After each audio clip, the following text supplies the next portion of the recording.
in the course that I talk about the forever stake, which is pretty much like all the stakes put into one. So if you were to, let's say, for example, right, have a maxi, or like hold some maxi, if you were to be holding some base, trio, lucky, and desi, which is essentially 1, 3, 7, 10 year stakes perpetually every single year resetting, you'd have this system called what I call a forever stake, right? Which is 30 years. In this example, it's only 30 years. I only went as deep as 30 years, but really it goes on forever.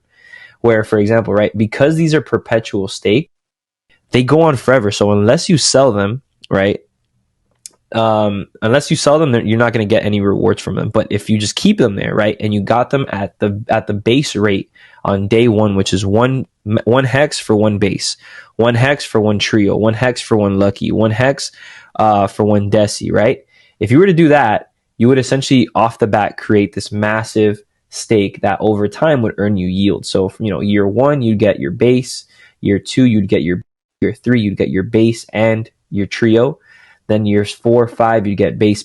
Then you get base and trio again, right? On year 6, then you get base and lucky yield. On year 8, you'd get base. On year 9, you'd get base and trio again. See what I'm trying to say? So I kind of did my best to kind of like represent each year what you get. Year 10, you get base and desi. Over here, you get base and trio, base and lucky. Here you get base, trio, and maxi. So 15 year would be the maxi yield, right? Coming out of on that 15 year, right? Year 1 being 2022, right? The year that this is all launching. And then as you continue, right, it would just be a repetitive cycle for just holding all of these liquid assets. So base is perpetually every single year compounding. Trio every year is compounding as long as you hold it. Lucky every year is compounding as long as you hold it. Desi every 10 years is compounding as long as you hold it. And maxi is, maxi. That one's only 1 stake. Maybe that they'll create another one, but that's that, right?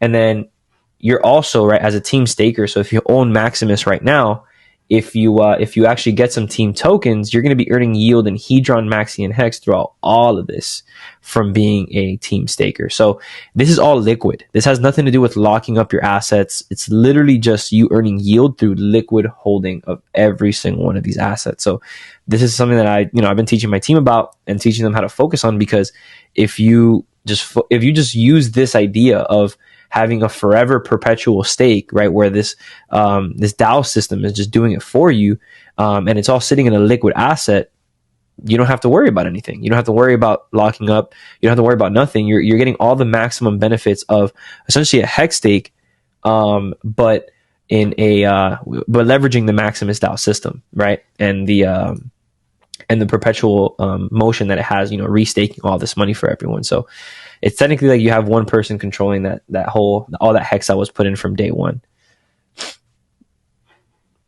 That's pretty much it. Can't give you all the sauce, but